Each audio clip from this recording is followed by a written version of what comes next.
ଧାନରେ ତିଆରି ଚାଲିଛି ସୁନ୍ଦର ସୁନ୍ଦର ରାକ୍ଷୀ। ଯେତେ ଦେଖିଲା ବେଳକୁ ଆଖି ପତା ମାରୁନାହିଁ। ଇଚ୍ଛା ହେଉଛି ସମସ୍ତ ରାକ୍ଷୀ କିଣି ନେବା ପାଇଁ। ଏ ରାକ୍ଷୀ ତିଆରି କରୁଛନ୍ତି ନବରଙ୍ଗପୁର ଜିଲ୍ଲା କୋଷାକମୁଣ୍ଡା ବ୍ଲକର ଲିମ୍ବଟା ଗ୍ରାମର ଧନଲକ୍ଷ୍ମୀ ଏସ୍ଏସ୍ସି ଗ୍ରୁପର ସଦସ୍ୟା। ଆଗକୁ ଅଛି ରାକ୍ଷୀ ପୂର୍ଣ୍ଣିମା। ଏହାକୁ ଦୃଷ୍ଟିରେ ରଖି ଦିନ ରାତି ରାକ୍ଷୀ ତିଆରିରେ ବ୍ୟସ୍ତ ଏମାନେ। ବାଉଁଶକୁ ସରୁ ସରୁ କାଟିବା ସହ ଧାନକୁ ପାଣି ଏବଂ ହଳଦୀରେ ଟିକିଏ ବୁଢ଼େଇ ସେହି ବାଉଁଶରେ ଗୁନ୍ଥା ଯାଇଥାଏ ଏବଂ ଏଥିରୁ ପ୍ରସ୍ତୁତ ହୋଇଥାଏ ରାକ୍ଷୀ। ରାକ୍ଷୀକୁ ଟିକିଏ ଡିଜାଇନ କରିବା ପାଇଁ ଏଥିରେ ଅଠା ଦେଇ ଷ୍ଟୋନ ଲଗାଯାଇଥାଏ। ପ୍ରସ୍ତୁତ ହେଲା ପରେ ଏହାକୁ ଡବାରେ ପ୍ୟାକିଂ କରାଯାଇଥାଏ। ଆଗରୁ ଦେବାଦେବୀଙ୍କ ମୂର୍ତ୍ତି ତିଆରି କରୁଥିଲେ। ଏଇ 3 ବର୍ଷ ହେଲା ଏମାନେ ରାକ୍ଷୀ ତିଆରି କରୁଛନ୍ତି। ଏହି ରାକ୍ଷୀର ଚାହିଦା ବହୁ ମାତ୍ରାରେ ରହିଛି। ରାଜ୍ୟ ତଥା ରାଜ୍ୟ ବାହାରୁ ମଧ୍ୟ ଅର୍ଡର ଆସୁଥିବା ପ୍ରକାଶ କରିଥିଲେ। 50 ଟଙ୍କାରୁ ଆରମ୍ଭ କରି ପ୍ରାୟ 200 ଟଙ୍କା ପର୍ଯ୍ୟନ୍ତ ଉପଲବ୍ଧ ଏହି ରାକ୍ଷୀ। ଚଳିତ ବର୍ଷ 5 ଲକ୍ଷରୁ 6 ଲକ୍ଷ ପର୍ଯ୍ୟନ୍ତ ବିକ୍ରି କରିବା ନେଇ ଆଶା ବାନ୍ଧିଛନ୍ତି ସଦସ୍ୟା। ଏହି ହସ୍ତଶିଳ୍ପ ବିରଳ କେବଳ ଏହି ଗ୍ରାମରେ ହିଁ ଦେଖିବାକୁ ମିଳିଥାଏ। ବହୁ ପରିଶ୍ରମ କରି ଏହି କଳାକୁ ବଞ୍ଚେଇ ରଖିଛନ୍ତି ଏମାନେ।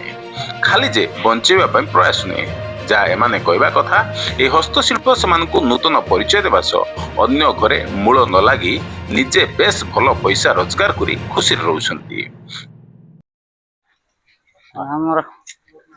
मोर नाम रत्ना मुंडा। गुरु धनलक्ष्मी एसएचजी। हमके सरकार सब आसवा जीवार सुविधा गाड़ी भाड़ा देसी अच्छे। आम जीवु अच्छे बिगबू अच्छे टोल देसी अच्छे। आम गवर्नमेंट तरफ ले आसवा काजे जीवा काजे खाइबा काजे सोइबा काजे रहबा काजे बेस सुविधा करसी अच्छे। ई वर्षे राखी टोल भी लागसी। नवरंगपुर गोट लागसी, खरापुट गोट लागसी। खरापुट जीवु आधक लोक, नवरंगपुर जीवु आधक लोक। आरी बिखी करी आसबु 50 ले दरी करी 100-200 ले राखी बिक्री हेसी अच्छे। बहुत खुशी रे लोक राखी नेबा अच्छे, पसंद करबात लोक। आमे कोनी वर्ष राखी हाथ दकिरलु ऐसे 3 वर्ष हैला राखी दकबु अच्छे। धानर लक्ष्मी धानर राखी बोली करी कोई करी लोक नेबा अच्छे पसंद करी।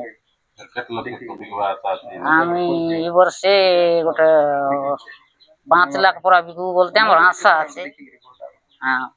ଗ୍ରାମର ସଦାଶିବ ମୁଣ୍ଡା ନାମକ ବ୍ୟକ୍ତି ଏହି ହସ୍ତଶିଳ୍ପ ଏହି ଗ୍ରୁପର ସଦସ୍ୟମାନଙ୍କୁ ଶିଖେଇଥିଲେ।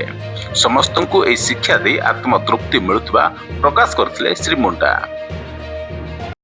ଦେଖନ୍ତୁ, ମୋ ନାଁ ସଦାଶିବ ମୁଣ୍ଡା। ମୁଁ ଲିମ୍ବଟାରେ ଅଛି। ମୁଁ ଆଗରେ ଯେଉଁ କାମ କରୁଥିଲି ହସ୍ତଶିଳ୍ପ କାମ ମୋତେ ଭଲ ଲାଗିଲା। ବିକ୍ରୟ ପାଇଁ ବି ଲୋକ ବହୁତ ଖୁସି ହେଇକିରି ଏ ଜିନିଷକୁ ମୂର୍ତ୍ତି ବହୁତ ଧନ୍ୟବାଦ ମଣିକିରି ଏ ଜିନିଷ କେମିତି ତିଆରି କଲୁ, କାହିଁରେ ତିଆରି କଲୁ, ସେମିତି ଲୋକ ପଚାରିକିରି ଜିନିଷକୁ ମନ ଖୁସିରେ ବହୁତ ଖୁସି ହେଇକିରି ନେଇଯାଉଛନ୍ତି।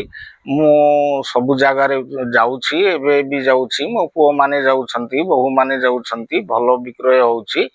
ଆମର ଓଡ଼ିଶା ଛାଡ଼ିକିରି ମାନେ ବିଦେଶରେ ବି ହରିୟାଣା, ପଞ୍ଜାବ, ରାଜସ୍ଥାନ, ଦିଲ୍ଲୀ ଏସବୁ ଜାଗାରେ ଆମର ପୁଅ ବୋହୂମାନେ ସବୁ ଯାଇକିରି ଏ ଜିନିଷ ବିକ୍ରି ବଟା କରୁଛନ୍ତି। ସରକାରଙ୍କ ତରଫରୁ ମାର୍କେଟିଂ ବ୍ୟବସ୍ଥା ହେଉ ଅବା ରାଜ୍ୟ ପ୍ରଦର୍ଶନୀଠାରେ ଏମାନଙ୍କୁ ବହୁ ସୁଯୋଗ ମିଳୁଥିବାରୁ ବେଶ ଖୁସି ବ୍ୟକ୍ତ କରିଥିଲେ ହସ୍ତଶିଳ୍ପୀ କଳାକାର। କଳାର ଭରପୁର ନବରଙ୍ଗପୁର ଜିଲ୍ଲାର ଉପାନ୍ତ ଅଞ୍ଚଳ ପୂର୍ବ ପିଢ଼ିରୁ ଏହି କଳା ସେମାନଙ୍କୁ ରୋଜଗାରର ବାଟ ଦେଖାଇଛି।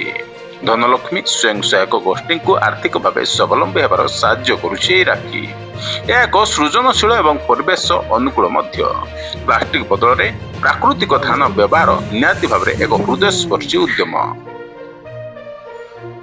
अर्जुन मुंडा मु राखी विषय किछि आपनको कहबाक जाउछि। तो आमे जो धान रे राखी तयारी करूछु, ए धान रे प्राय अल्प मेटेरियल लागुछि, जहा कि एते खर्च नाही किंतु परिश्रम बहुत। तेणु ए राखी रे आमे स्टोन आउ धान आउ बाउंस आउ सूता ए तीनिटा जिंस रे आमे यूज करूछु। आउ एते सुंदर लोकंकर पसंद आछि, जहा कि जो वर्ष रु आरंभ करलु माने डिमांड एते लोक को आमे पहुंचाई पारुनी कि जे हमर हाथ तयारी राखी जे कि आमे धान रो करूछु।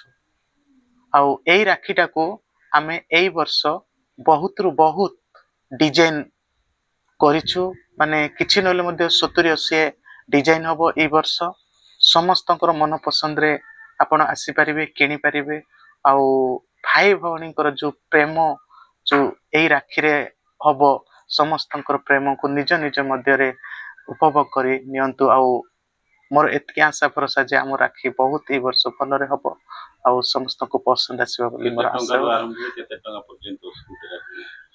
ଆଜ୍ଞା ଆମର ଏଇ ରାକ୍ଷୀ 50ରୁ ଆରମ୍ଭ ହବ 50ରୁ ଆରମ୍ଭ କରି 200 ଟଙ୍କା ପର୍ଯ୍ୟନ୍ତ ଲାଷ୍ଟ ଅଛି ଆଜ୍ଞା ବେଶୀ ରେଟ୍ ନାହିଁ ଏତିକି ଆମର ରେଟ୍ 50ରୁ 200 ଟଙ୍କା ଭିତରେ ଆଜ୍ଞା